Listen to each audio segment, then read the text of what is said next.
Life's Third Act is a podcast dedicated to helping you get the most out of your retirement. Sponsored by TuckerAllen. Here's Attorney-CPA Joe Cordell. Welcome to another episode of Life's Third Act. We're going to do something different today. I'm going to be flying solo, so that means that we might not have the sort of warmth and charm that others often bring to the screen with me. However, I do want to cover something that I think will have a lot of substance.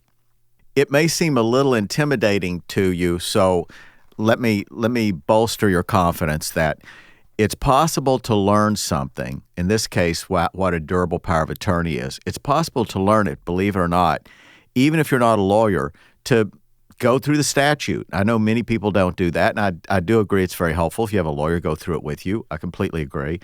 As a matter of fact, I would argue that in some cases, depending on the statute, it's essential. But what I wanted to do today is teach you about this incredibly important tool, this powerful tool called a durable power of attorney. You've heard me talk about it a lot. I'm not selling something when I talk about this or advocating for business for TuckerAllen, because this is a relatively inexpensive thing to do. I'm just so impressed that you can accomplish so much, and a disaster can be so large in the absence of something so simple. You may not think it's so simple as we talk through it, but I will promise you this. If you bear with me through this, if you wade through this next, 30, 45. Justin, we have, what are we going to try to limit this to, 45 minutes? 45 tops, yep. Okay. So we'll see how far we get, but I'm going to walk through the statute with you, but I'm going to try to do it in a way to where this is not boring, and that's a challenge. So bear with me and see if I deliver on this. And incidentally, we may not get all the way through this. 45 minutes will get us through much of the statute. But whatever we get through today, I promise you, you will be impressed with how powerful and awed a little bit. You'll be awed because you'll think, wow, I've got to get this right. Not only is this a very important tool, but this is something that can go really badly wrong if I don't pay attention and do it correctly. That's the reason this is not a subject for a form, as some people solve legal problems is going online and ordering a form. This, as in almost all those cases, not all of them, but the vast majority of those cases, that's a bad idea. Let's start with the statute. We're talking about the Missouri Statute. Those of you who are in other states, there's lots of resemblance among these. I'm going to first talk about, and we'll show you this on the screen as we move through this. I want to talk about a few definitions. I'm just going to cover the stuff that's important here because I know that there's a lot of dry stuff, and we just don't have time to get to all the things that might be of some interest to you, but we'll get to all the things that are of a great deal of interest to you, or should be. Definition of attorney in fact. So this simply saying, I want you to get used to this phrase, this is simply referring to the agent, the person that represents what we'll call the principal. So a durable power of attorney, the reason it's called durable is not because the paper holds up real well, it's because this is something that continues to exist even when you become incapacitated or incompetent. Historically, a power of attorney just immediately evaporated the moment that you became incompetent. That was just a standard fact of the law for reasons, numerous reasons, many of which you can imagine. It's just a bad idea that you would sign someone empowering somebody to act thinking that you're overseeing them, and all of a sudden you become incapacitated. So powers of attorney historically expired. So the durable power of attorney is a modification on the law. It's a big innovation when it came along decades ago, but it came along and it said, hey, there's a place in the legal system and in the needs of individuals for something that stays in effect even when you become incompetent. In other words, you have certain things that, matter of fact, things that specifically only want done for you when you're incapacitated. So it's the reverse of the assumptions underlying the power of attorney, and that's that you only want that person when you're communicating with them regularly, when you can check on them. This is commonly used, certainly in estate planning, when it's the literal reverse of that scenario. You're not worried about when you're okay. You're worried about when you're not okay, and then you need somebody to act. So durable powers of attorney, they have this person, which you'll hear this phrase a lot as we walk through, is attorney in fact. This doesn't mean the attorney you hired. This is the person, the agent. It's your brother-in-law. It's your spouse. It's a representative at a bank or whatnot.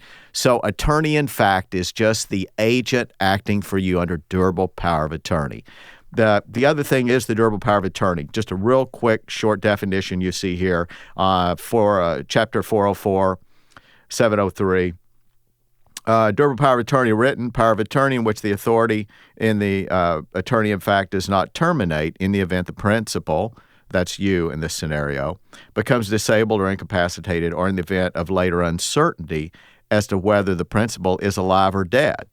In other words, that's something that happens too, as people disappear, and perhaps they're eventually declared dead, perhaps they eventually show up.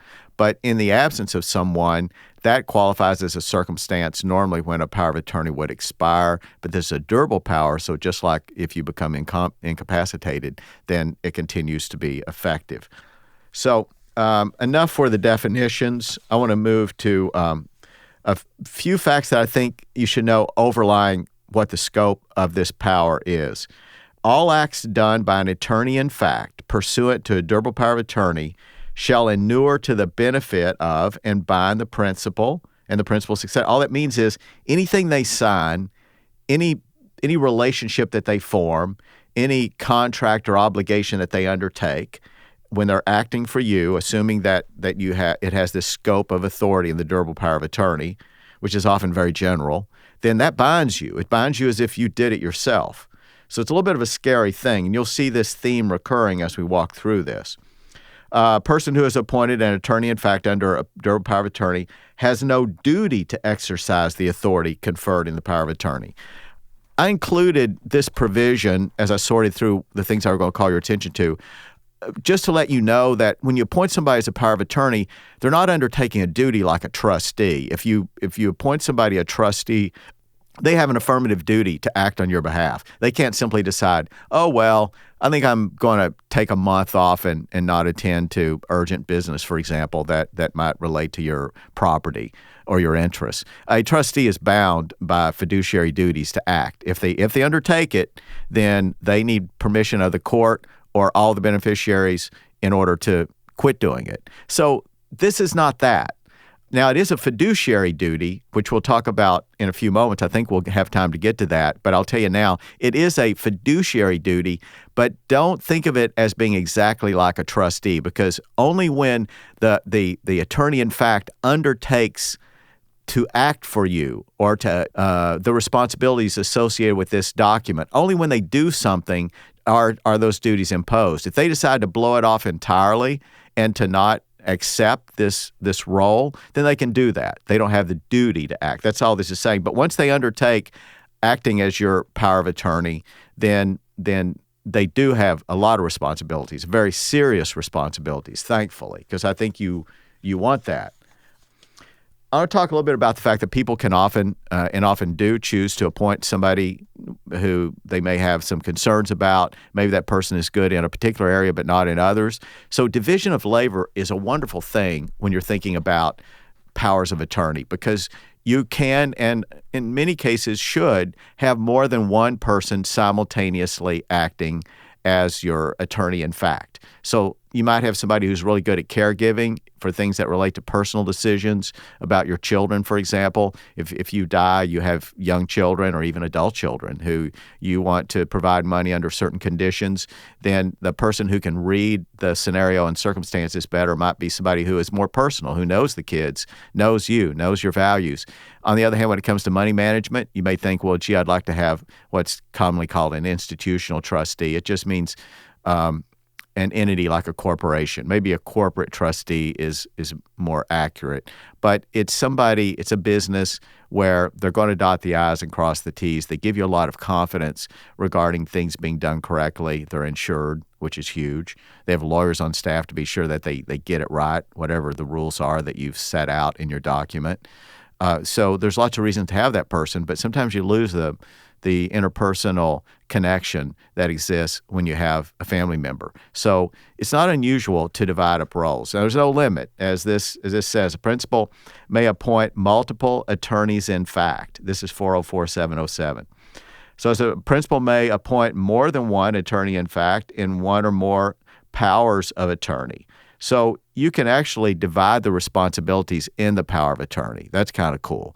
So rather than simply having them stepping over each other, having the same turf to govern, so to speak, you can appoint them, certain areas of responsibility, spheres, and those are the things that they will do. If you want collective judgment, though, regarding particular ideas, then it may be a majority decision. I say this with caution because it does produce some logistical problems if you have people spread across the country. So it can slow things up. If you want a quick decision made, often those are the circumstances, at least early in the triggering of a power of attorney. If you have a provision that says in the event I become incompetent, then it becomes valid rather than making it valid from the time you sign it. That's not unusual, incidentally. Both ways make sense. But the point is that scenario often involves a case where urgent things need to be done. And so think carefully about if you're going to have multiple people, are you going to give them spheres of responsibility, or are you going to have overlapping judgment, which has a certain appeal to it, but understand the logistical challenges and the personal conflicts that can develop. So most attorneys will tell you it's often not a good idea. I want to continue moving along and give you a sense of how broad these powers are. Under 404.710, power of attorney with general powers. So let's skip down to paragraph 4. It starts out by saying, except as provided in subsection 6 and 7. We're going to talk about 6 and 7. 6 and 7 are the parts that 6 is the things, the topics, subjects that you cannot empower your attorney-in-fact with unless you do it specifically, meaning the law is saying, look, these are serious matters. If you're going to give them that authority, you need to specifically give it. And then as to 7, subsection 7, then you can't give it, period. And you'll understand that when we get to it in a minute. Let's start out with the powers that the attorney-in-fact would have under durable power of attorney. An attorney-in-fact with general powers has, with respect to the subjects or purposes for which the powers are conferred, all rights, power, and authority to act for the principal that the principal would have with respect to his or her own person or property, including property jointly owned or by the entireties, that means husband and wife, with the foregoing has, and with respect to the subject or purposes of the power, complete discretion to make a decision for the principal to act or not to act, to consent or not to consent, to withdraw consent, to act, to execute and deliver or accept any deed, bill of sale, bill of lading, some of these phrases I know you don't know, a contract, a note, a consent, receipt, release, proof of claim. I want you to get how broad this is. Remember, what the law is saying, that anything you could do as a person who's not incapacitated and an adult, as a starting point, that's the authority this person has, except for the things that are carved out. That's the way the statute is written in Missouri and virtually every other state. So the general rule is that they have authority over everything relating to your financial legal matters, even health matters, if you choose to include that. And then the things you don't want them to have, though, you do have to indicate. You have to specifically exclude. And then there are some other things that are the opposite, that the law says this small handful of things that are critically important, this we're assuming the opposite, they're not going to have.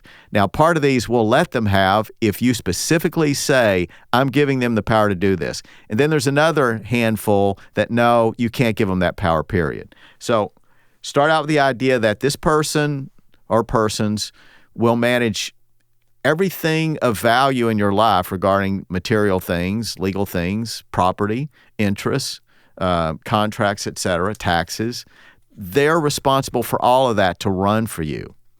And you may be incapacitated during this period of time. Some of you may confer this power without being incapacitated. But for the most part, people who create a power of attorney intend that it to be triggered or the person to take the steering wheel when they become incapacitated. So one other provision to give you a scope. In addition, the attorney-in-fact has complete discretion to employ and compensate real estate agents, brokers, attorneys, accountants, subagents of all types to represent and act for the principal in any and all matters, including tax matters involving the United States government or any other government or taxing entity. I just pulled out a section from this verbiage here that makes clear the scope of durable power of attorney.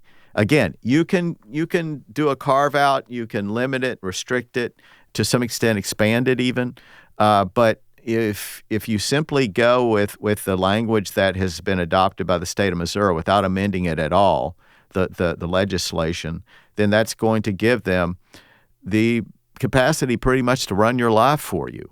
Number 5, look at paragraph number 5. An attorney, in fact, who is granted general powers for all subjects and purposes or with respect to any express subjects or purposes shall exercise the powers conferred in accordance with your instructions, principal's instructions, and in your best interests and in good faith, prudently, and in accordance with these sections that it mentions, one of which we're going to talk about. So there is a duty on the part of the person who has this power to, as I suggested a while ago, to act in a very responsible way. It's a grave authority. It's a fiduciary authority. So lots of bad consequences can flow to people who blow off their responsibilities as a fiduciary. It's a sacred duty in the West. So number 6, any power of attorney may grant power of authority to an attorney, in fact, to carry out any of the following actions if these actions are expressly authorized. So I mentioned to you that 6 and 7 do a bit of a carve-out. Well, 6 is that category of things that you can have this person have in addition to all those other things in your life. These things you've got to make specific reference to. And as we talk about it, you'll see why. To execute, amend, or revoke any trust instrument. You don't want to empower a person that you've entrusted in the event that you've become incompetent to be able to amend your trust, right? I mean, that's part of your plan for your estate for perhaps generations to come. So you probably want that to be protected rather than changed while you're incapacitated. What about to fund with the principal's assets any trust not created by you? So imagine the mischief there. Somebody creates a trust and then funds it with your assets. So not only, in one, they cannot change or amend or revoke any trust that you've already created, and they can't create a new one and kind of do through the back door what they can't do through the front. Number 3, to make or revoke a gift of the principal's property in trust or otherwise. So they can't give away your stuff, whether it's in a trust or not.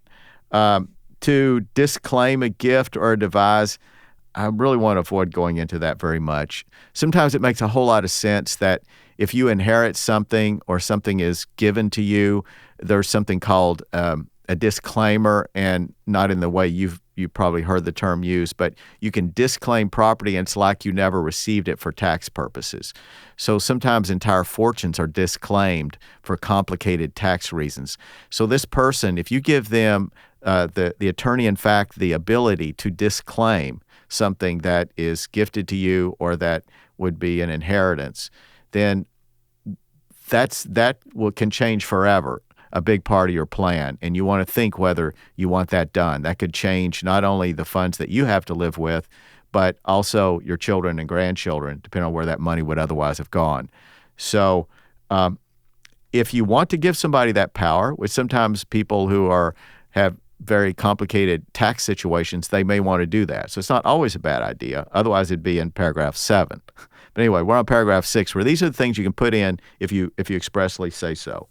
Number 5, to create or change survivorship interests in the principal's property or in property in which the principal has some ownership interest, some interest in the property.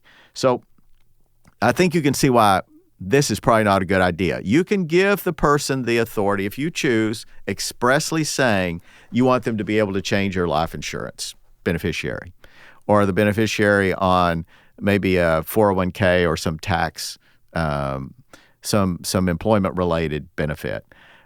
That's something that most people don't want tampered with, and they don't want to empower somebody to act on their behalf to do that while they're incapacitated. Generally speaking, might it be a good idea?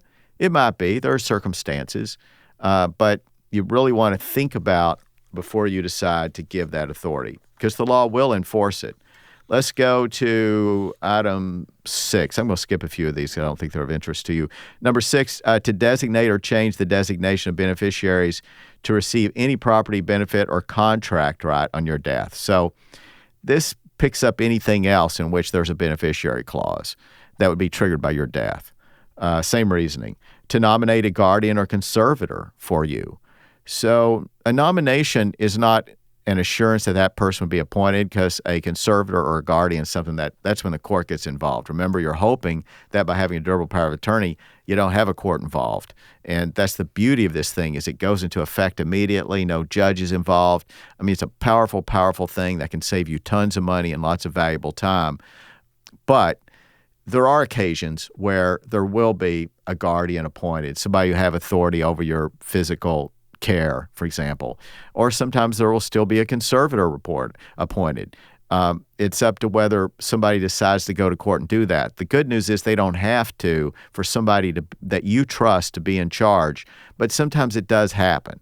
And so when it does happen, then the court is saying that unless you specifically say under the durable power of attorney that you want them to nominate the person, that means they'll file the action with the court, with the probate court. Yes, this is done in probate, that you're appointed a guardian or a conservator. But if they do that, they will file a petition in which they'll make a nomination. The nomination, again, has to be approved by the court, but not unusually they are. So depending on if there are people who object, do you want to give them that authority to do that? Because that person could very well get nominated. Matter of fact, it might be the person with the durable power of attorney. So think about that before you give them that level of influence.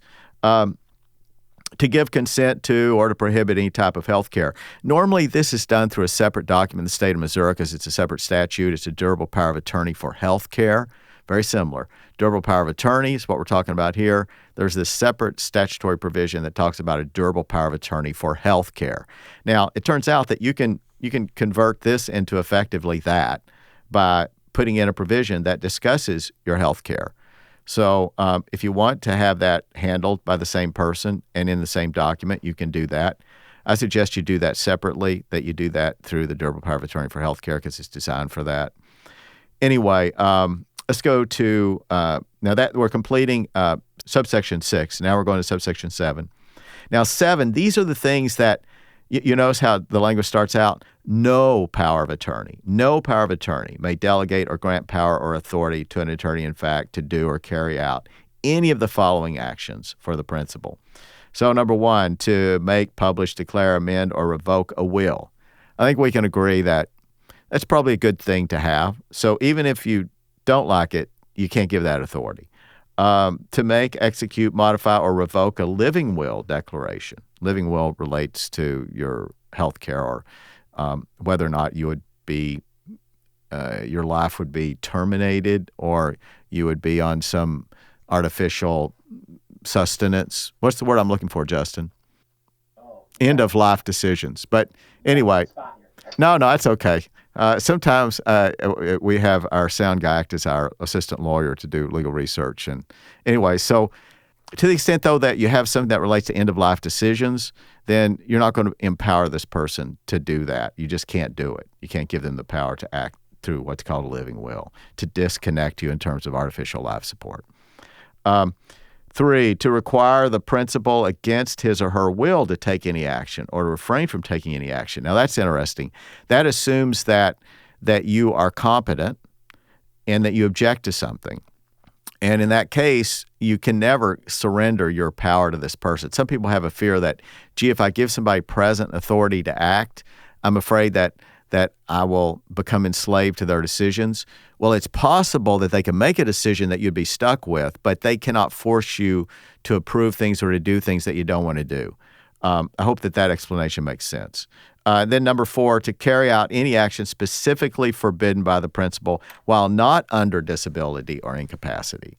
That's an important statement. There may be things that you have said, perhaps in writing or elsewhere, that can be established in which you feel strongly about something.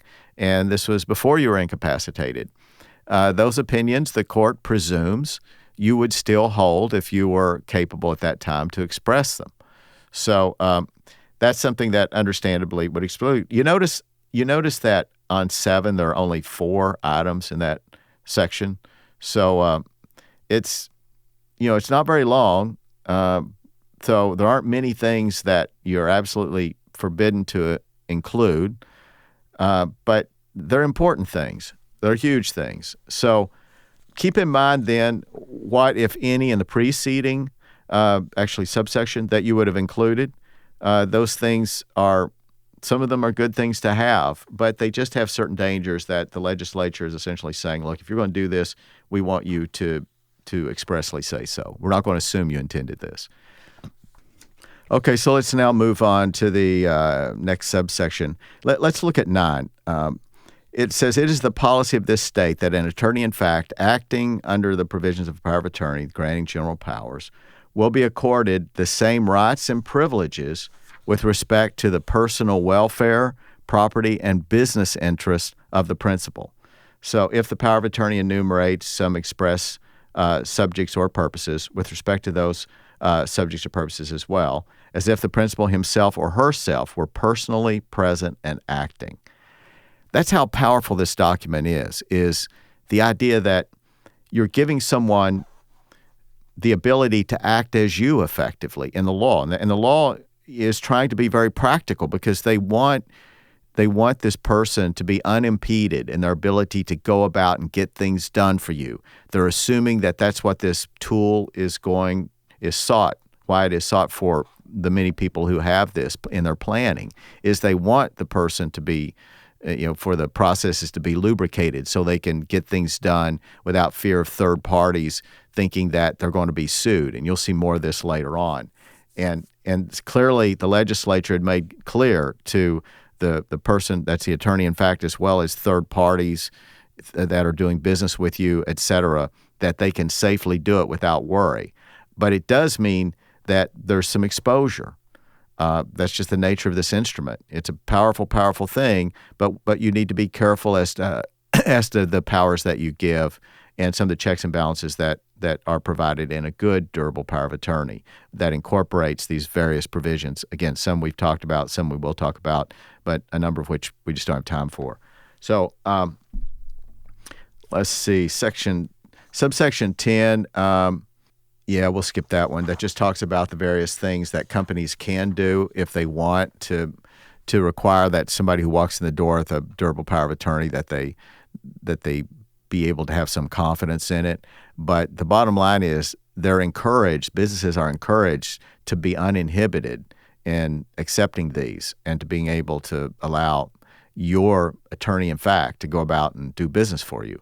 So duties of the attorney, in fact. So we're at 404-714. An attorney, in fact, who elects to act under the power of attorney is under a duty to act in the best interest of the principal and to avoid conflicts of interest that impair the ability of the attorney, in fact, to act. A person who is appointed an attorney, in fact, under durable power of attorney, who undertakes to exercise the authority conferred in the power of attorney, here's the language we talked about a while ago, has a fiduciary obligation to exercise the powers conferred in the best interest of the principal and to avoid, these are big words here, self-dealing and conflicts of interest. These are terms that carry a lot of freight in litigation and whatnot. Self-dealing and conflicts of interest. I think you can imagine what those things are, but I bet that the law takes them further than even you might think. But the bottom line is that the court wants to be sure that this person is always doing the right thing, so they create a high bar. So self-dealing and conflicts of interest, as in the case of a trustee with respect to a trustee's beneficiaries. We talked briefly about that. So it's similar to that in terms of the level of responsibility. The attorney, in fact, shall exercise a high degree of care in maintaining without modification any estate plan which the principal may have in place. That's good. So this is what the law is saying that this person must do. Some of these things you can waive, some you cannot. On matters undertaken or to be undertaken on the principal's behalf, to the extent reasonably possible under the circumstances, your attorney, in fact, has the duty to keep in regular contact with you, the principal, to communicate with you and to obtain and follow your instructions. This, of course, assumes that you are not incompetent, that you have capacity, legal capacity. But as long as you can understand something at all, they have a duty to communicate with you. That's of some assistance. That's what the law imposes. Let's go down a few other paragraphs. If following the execution of power of attorney, a principal is absent or becomes wholly or partially disabled, an attorney, in fact, exercising authority under power of attorney, may consult with any person or persons previously designated by you for such purpose, and may also consult with others to obtain information, for example, the principal's spouse, physician, attorney, accountant, any member of the family, or other person, corporation, or government agency, with respect to matters to help them fulfill their responsibilities. So you need to know that if you become incompetent, they have the ability to communicate with these people. If you don't want them to communicate with some of these people, most of these provisions that we've been talking about today and throughout the statute, they're subject to your customization. You can change, you can add, cut, paste. There's lots of things you can do to make this very much the document you want it. I mentioned some exceptions a while ago, but for the most part, subject to those exceptions, you can make this do what you want it to do. And some people may not want their attorney-in-fact to have the discretion or authority to go to some other people. They may want to exclude particular people. So keep in mind, in the absence of that, this will be applicable to your durable power of attorney if it incorporates the language of the Missouri Statute. 5, if following execution, means signing of the durable power of attorney, a court appoints a legal representative for the principal, or the attorney-in-fact shall follow the instructions of this person that's appointed by the court. This could be a guardian ad litem. It could be a guardian. It could be a conservator. But sometimes, as I explained a while ago, that happens, though you hope that the durable power of attorney gets things done and you never have to have that done. Sometimes somebody may be concerned, for example, about whether the durable power of attorney, whether the attorney, in fact, is doing their job. They may suspect that maybe they're not properly accounting for your funds or keeping the funds properly segregated, et cetera. So it's, in a way, you should be glad that a person who's interested in you can bring an action in the probate court to have a determination if you're incompetent. Sometimes that will happen if you have a provision in your durable power of attorney that says, I only want this to go into effect when I'm incompetent. As obvious as that sounds, that you would want such a thing, it really, in a way, you could argue it doesn't make sense, because if this is somebody that you trust, then why not trust them immediately? If it's somebody you don't trust, then why would you give them that authority for when you are helpless? So my thought is to avoid any hiccups in having somebody to jump into service for you and to do the things that you need to do. It's better to not create hurdles, and hurdles are a finding of whether or not you're incapacitated. So depending on the way that's worded, it could require something to be filed with the court. Now, if you have the proper lawyers, they're going to use different language. We know that we can have 2 or 3 physicians or even 1 physician certify that you're incompetent. That immediately gives, through that certification, gives that person authority to start acting for you, your attorney in fact. But keep in mind, though, that something can be filed to look at and determine whether the actions are appropriate of the principal, of the attorney in fact, if you become incompetent. So then on the death of the principal, there is a duty that the person take care of your estate. Your agent, your attorney in fact, has an obligation after your death to help marshal your assets, to turn them over to whoever's the personal representative of your estate. So you don't have to worry that, this person has all this information and they know the status of things in your life, and what happens when you die? Do they just disappear? No, their duty, in fact, continues long enough to get these things done. So good news there. And I want to talk a little bit about obligations to third parties. Because it's good for you to have your eyes open about potential liability when you have this person acting as you. First, let's cover when durable power of attorney becomes terminated. Usually that's not an issue. Usually it happens at death. But just so you know, you can have a date on your power of attorney by which it's excluded. Look at 404-717. We're going to first talk about the part dealing with termination, then we'll talk about some issues related to liability. So as to when one of these terminates, 1, on the date shown in the power of attorney. That makes sense, but I don't often see that. But you can put a date. When the principal orally or in writing informs the attorney of fact. There needs to be some way to establish that, of course, but if there's been notice given to the attorney-in-fact, and that could be established, even if it were oral, then at that point, they no longer have authority to act for you. We'll talk for a minute about what that'll mean with respect to third parties who didn't know that. On the death of the principal, we already talked about that, subject to their assuring that your assets and the state of your affairs are communicated to the personal representative. On a written notice of modification or termination, which incidentally can be filed in the county in which you reside. It can be filed with the recorder of deeds, interestingly enough. So there are some things, certainly as to real estate, you can communicate things formally that way. But that would constitute a notification, sometimes to third parties, with limits we'll talk about in a minute. And then on the filing of any action for divorce or annulment, divorce or dissolution of the marriage.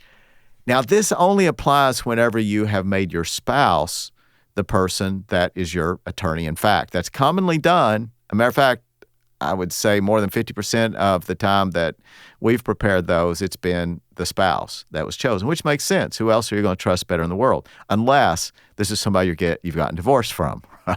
Then it may be the person that you at least want in that role. So this automatically will void a durable power of attorney that's in effect in which you've named as your attorney-in-fact what is now an ex-spouse. Now, let's talk about the issues of liability.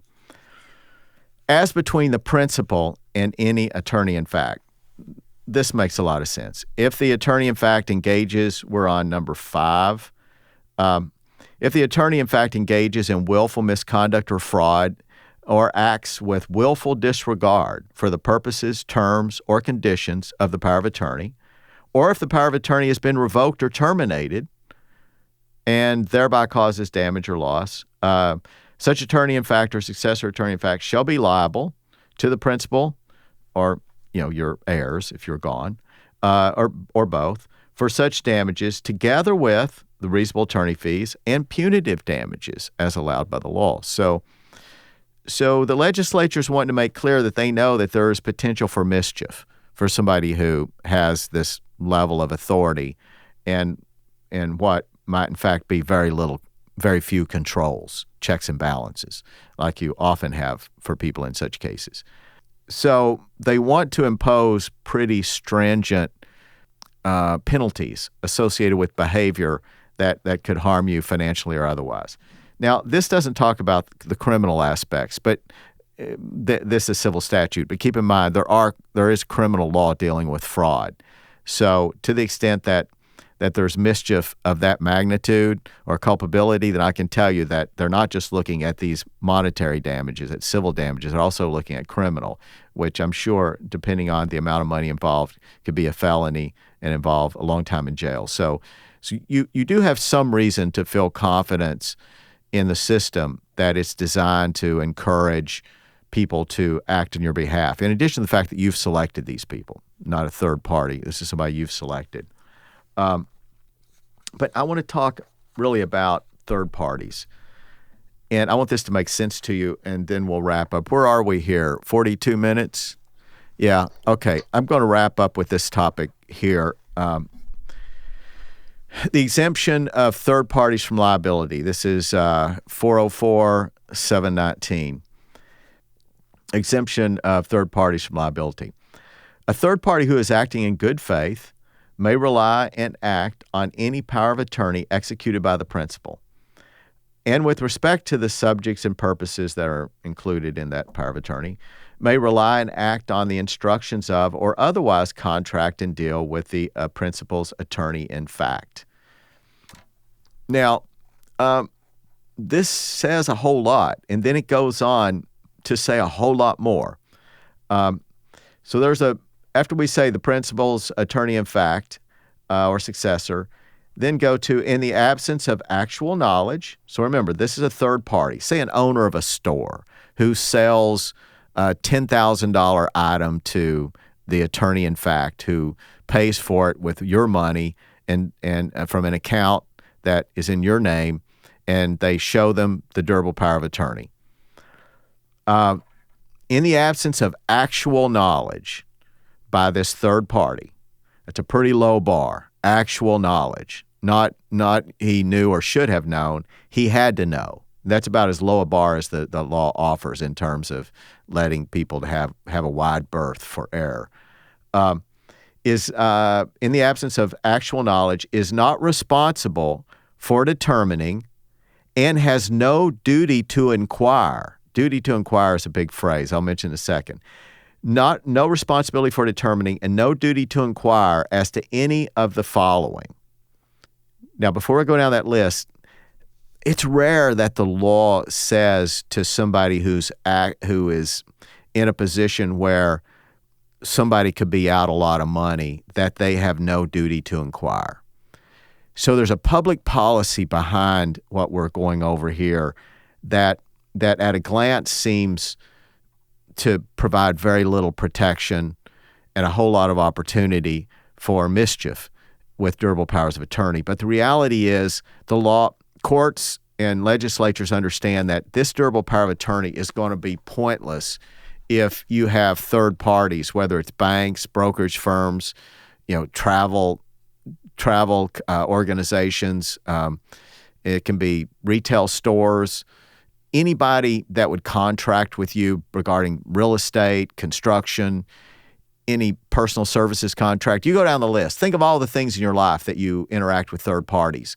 Well, if this were a minefield where it was easy to misstep, I can tell you that this durable power of attorney would be of little value, because every time you took it to somebody, they would feel that, number one, they're not going to take it because there's too much risk involved, or they need to know a bunch of information. So much information that if you're the attorney, in fact, you're going to say, this is not worth it. I don't want to do this. Or you're going to be the principal and say, why would I have this? Because nothing can get done without a whole lot of legal hassle.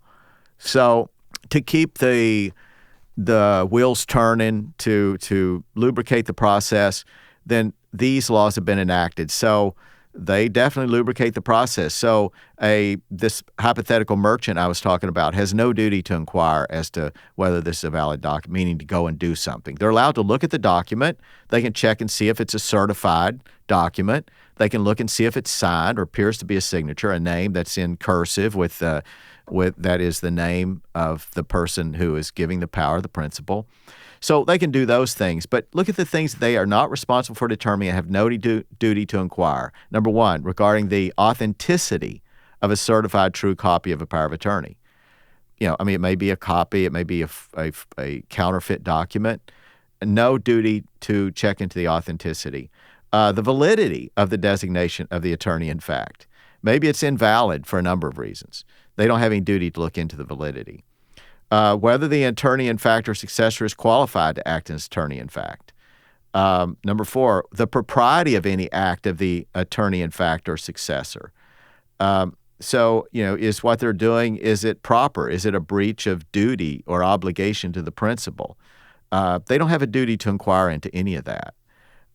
Whether in any future event or condition making this document effective or even terminating it has occurred. So, maybe the document's only valid when you're incompetent, but in this case, the merchant doesn't know if in fact you're incompetent, but we have somebody in front of him who's the agent who's saying, I want to go ahead and go forward with this transaction. I have authority.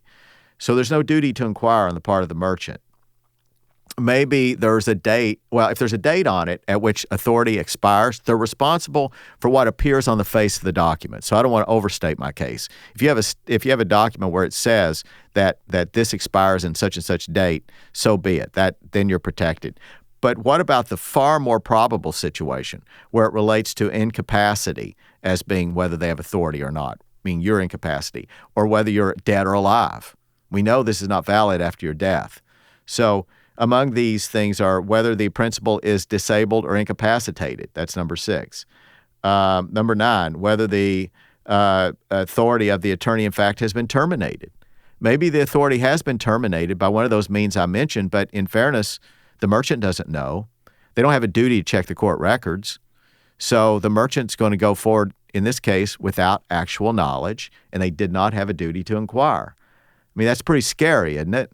And you're still my point is you're responsible as a result of this protection of merchants. It means that the merchant collects from you. You become obligated. You may have a cause of action against the person that you've appointed, or your estate may bring an action seeking reimbursement. That's fine. But what this is saying is that merchant is protected. That merchant gets their money from you, if nobody else, and they don't have to wait and sue. They don't have to bring an action against a third party. They're entitled to the money to collect directly from you. You are directly obligated to pay this merchant in this scenario. So think of all the many contracts and all of the many transactions that can be undertaken with no duty to inquire on the part of these, this myriad of third parties from all walks of life and regarding assets, property, services, etc. So number 11, whether the principal had legal capacity to execute the power of attorney. In other words, that could be a problem. Normally that would make this thing invalid, right? It is invalid except with respect to a third party who wouldn't have known. Whether at the time that the principal executed the power of attorney, the principal was subject to duress, undue influence, fraud. How often that happens in documents of this nature relating to someone's health or their care or their estate planning. So often there is some family influence or other influence involved. No responsibility for anybody doing business with somebody walking around with this piece of paper to inquire into that.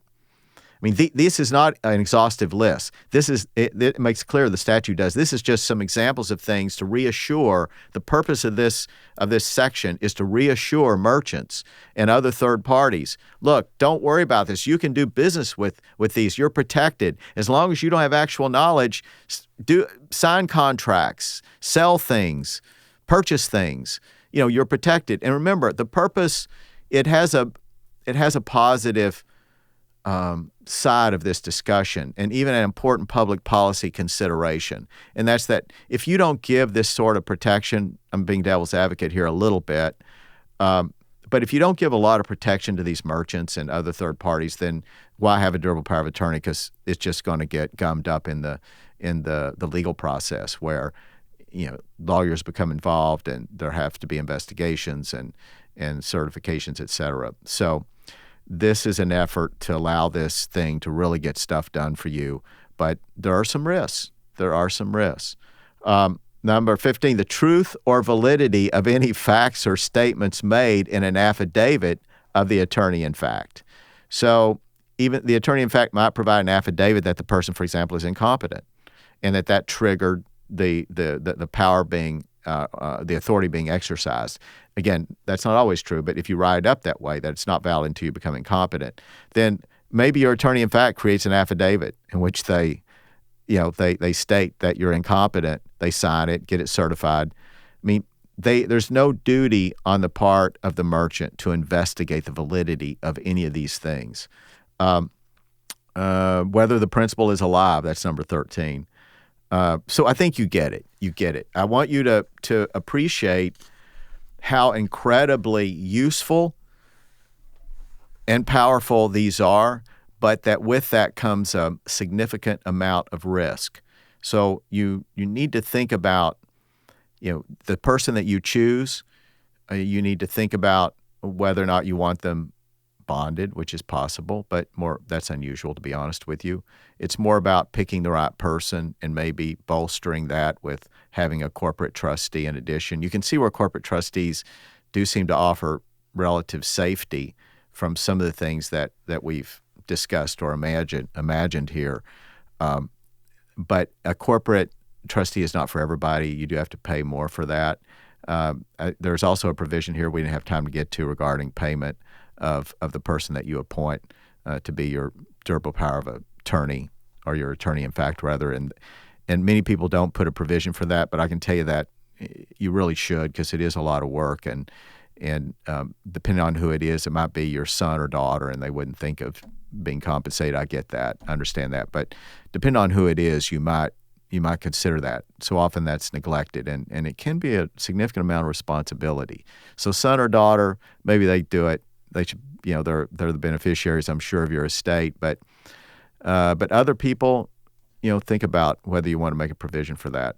I can tell you that the people who act as corporate trustees or corporate holders of durable powers of attorney, I can tell you that they are compensated and they insist on that in that role.